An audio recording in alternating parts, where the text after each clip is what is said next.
Praise the lord. Good morning. ప్రభువైన యేసుక్రీస్తు శుభనామంలో మీ అందరికీ వందనములు. ఉదయకాల సమయంలో దేవుడి వాగ్దానం కొరకు మన హృదయాల్ని సిద్ధపరచుకుందామా చిన్న ప్రార్థనతో. పరిశుద్ధులైన మా తండ్రి, నీ ఘనమైన శ్రేష్టమైన నామాన్ని బట్టి మీకు వందనాలు ప్రభువా. మరొక దినాన్ని మా జీవితాల్లో ఇచ్చారు ప్రభువా, అందుని బట్టి స్తోత్రాలు నాయన.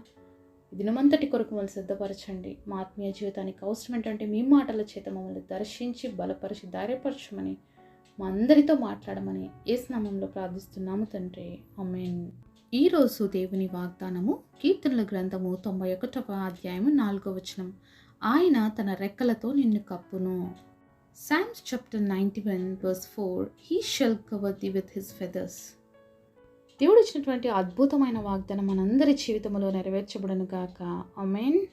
ఎంత అద్భుతమైన మాట కదండి. మరి దేవుడు తన రెక్కలతో మనల్ని కప్పి తన యొక్క రెక్కల కింద మనల్ని దాచి భద్రపరుస్తానని దేవుడు వాక్యం మనకి సెలవిస్తూ ఉంది. మరి చాలా పక్షులు ఉంటాయి, అలాగే మరి కోడిలు ఇవన్నీ చూస్తూ ఉంటాం. అవన్నీ కూడా వాటి పిల్లల్ని ఎక్కడ భద్రపరుచుకుంటాయండి? వాటి రెక్కల క్రింద, అంతే కదా.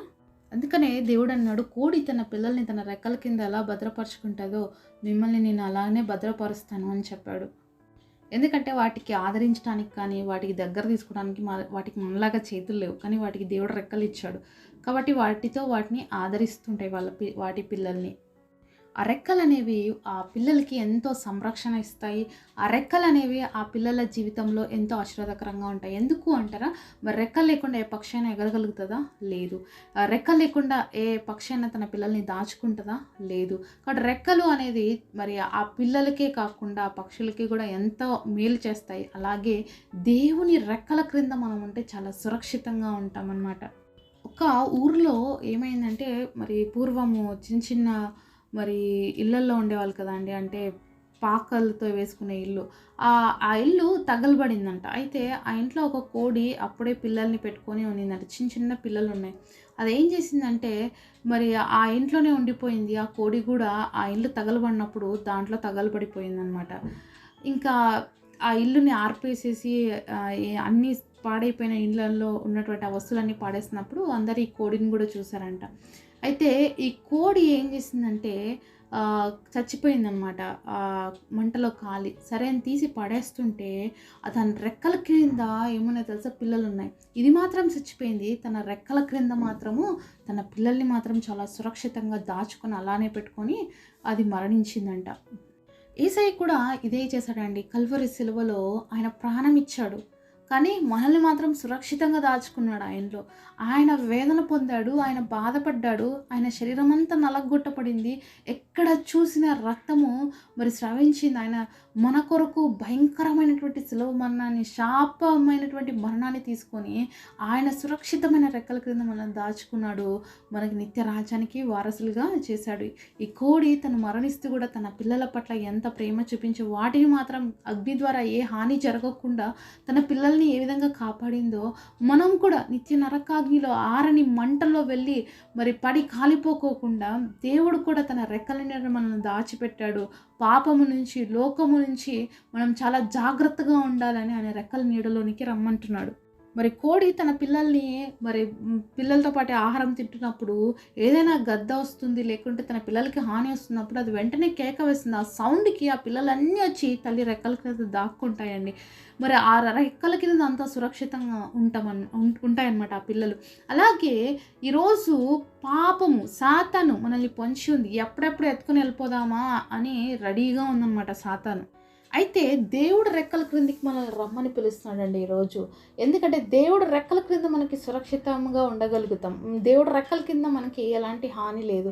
ఏ విధంగా తల్లి కోడి పిలిచినప్పుడు అన్ని పిల్లలు వచ్చి ఆ తల్లి రెక్కల క్రింద ఉంటే గద్ద ఏం చేయలేకుండా వెళ్ళిపోతుంది. కానీ కొన్ని ఉంటాయి మాట వినని పిల్లలు, వాటిని ఏం చేస్తుంది, గద్ద తన్నుకొని వెళ్ళిపోతుంది, ఇంకా దానికి ఆహారం అయిపోతాయి. అలాగే ఈరోజు మనము దేవుడి మాట వినకుండా మన ఇష్టానుసారంగా ఆయన రెక్కల క్రింద ఉండకోకుండా మనం జీవించినప్పుడే సాతాను మనల్ని దోచేసుకుంటాడు, సాతాను మనల్ని తన్నుకొని వెళ్ళిపోతాడు దేవుడి దగ్గర నుంచి. కాబట్టి ఈరోజు మనం అలా ఉండకూడదు. దేవుడి రెక్కల క్రింద మనం ఉండాలని దేవుడు ఆశపడుతున్నాడు. ఈరోజు మన జీవితాల్లో హాని కలుగుతుందా, మనకు నష్టం కలుగుతుందా, మనకి శ్రమలు వస్తున్నాయా, అలాగే ఇబ్బందులు పడుతున్నామా అనవసరంగా అంటే అవసరాన్ని బట్టి కాదు, అనవసరంగా కొన్నిసార్లు ఎందుకు సమస్యలు వస్తాయో కూడా తెలియదనమాట. అలాంటి ఇబ్బందుల్లో గుండా వెళ్తున్నావా? మరి సాతాను ఎక్కువ ఇలాంటివి కలగజేస్తూ ఉంటాడండి. మనల్ని చాలాసార్లు భ్రమపరుస్తాడు. దేవుడు మనకు కష్టాలు తీసుకొస్తాడని సాతాను చెప్తుంటాడు. కానీ దేవుడు ఎప్పుడు కూడా తన బిడ్డలకి కష్టాలు అనుమతించడు. సాతానే తీసుకొస్తాడు. ఈవెన్ యోబు జీవితంలో కూడా చూస్తున్నాం. యోబు ఎంత హ్యాపీగా ఉన్నాడు, ఎంత చక్కగా ఉన్నాడు. తన ఫ్యామిలీతో, తన యొక్క పిల్లలతో ప్రతిరోజు ప్రార్థన చేస్తూ ఆత్మీయ జీవితంలో ఉన్నాడు.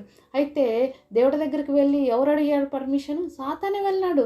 సాతాను వెళ్ళి నువ్వు అంత క్షేమంగా ఉంచుకున్నావు కాబట్టి యోబు బాగున్నాడు, నీకు అందుకే యోబు యథార్థవంతుడు, నీతిమంతుడు అని చెప్తున్నావు. ఒక్కసారి యోబు దగ్గర నువ్వు వేసిన కంచె తీసేసేయి, అతనుకున్న సురక్షత తీసేసేయి, అప్పుడు చెప్తాడు యోబు ఎవరు అని నేను అని చెప్పేసి దేవుని దగ్గరికి వెళ్ళి యోబు గురించి ఛాలెంజ్ చేశాడు. మరి దేవుడు అనుమతించాడా యోబుకి పరిస్థితి అంటే? దేవుడు అనుమతించలేదు. కానీ సాతాను మరి దేవుడి దగ్గర నుంచి పర్మిషన్ తీసుకున్నాడు శోధించడానికి, కష్టాలు పెట్టడానికి యోబుని.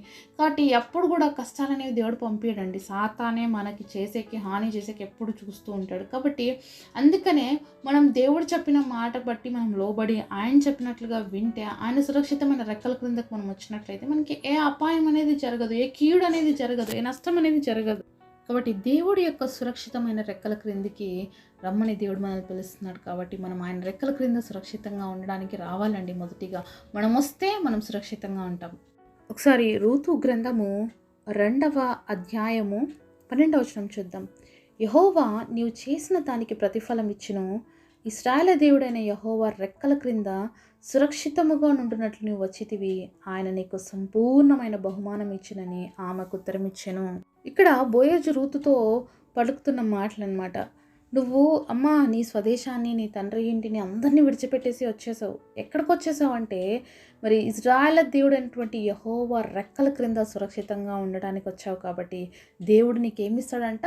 సంపూర్ణమైన బహుమానం ఇస్తాడంట. దేవుని రెక్కల క్రింద మనకేముంటుంది? సురక్షితంగా ఉండేటువంటి భాగ్యం ఉంటుంది. అంతేకాకుండా ఆయన రెక్కల చాటును మనం దాగి ఉన్నప్పుడు మనం పొందుకోవాల్సిన సంపూర్ణమైన బహుమానాలు పొందుకుంటాం. దీనికి ఏంటి సంబంధము అంటే, మనం దేవుడి రెక్కల క్రింద ఎప్పుడైతే ఉంటామో సాతాను గద్దలాగా వచ్చి మనల్ని తీసుకుపోలేడు, ఏం చేసుకోలేడు. ఎందుకంటే దేవుడు మనతో ఉన్నాడు. దేవుని విడిచిపెట్టి పక్కకు వెళ్తేనే మనకి ప్రమాదం. కానీ ఆయన సురక్షితమైన రెక్కల క్రింద ఉన్నప్పుడు మనం పొందుకోవాల్సిన ప్రతి దీవెన పొందుకుంటాం. మనకు కావాల్సిన ప్రతి ఆశీర్వాదాన్ని దేవుడి దగ్గర నుంచి మనం పొందుకుంటాం. ఎక్కడున్నాం మనం? ఆయన రెక్కల క్రింద ఉన్నాం. కాబట్టి ఏవైతే దేవుడు మన జీవితాల్లో చేయాలనుకున్నాడో, ఏ కార్యమైతే దేవుడు మన జీవితాల్లో జరిగించాలని ఆశపడ్డాడో, అలాగే ఏ రీతిగా మనల్ని బ్లెస్ చేయాలని ఆశపడ్డాడో, ఆ బ్లెస్సింగ్స్ అన్నీ కూడా ఆయన రెక్కల క్రింద ఉండి మనం పొందుకుంటాం.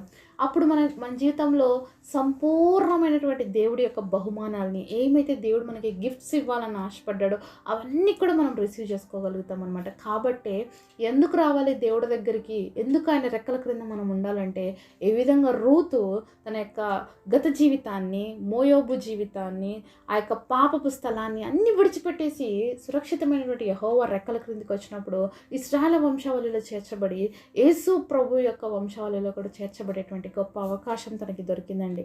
మరి ఈరోజు నువ్వు కూడా యేసయ్య రెక్కల క్రిందికి వస్తే ఆయన రెక్కలతో నిన్ను కప్పుకుంటాడు. కాబట్టి నీకు ఏ ప్రమాదం ఉండదు, ఏ ఆపద ఉండదు, ఏ ఇబ్బంది ఉండదు.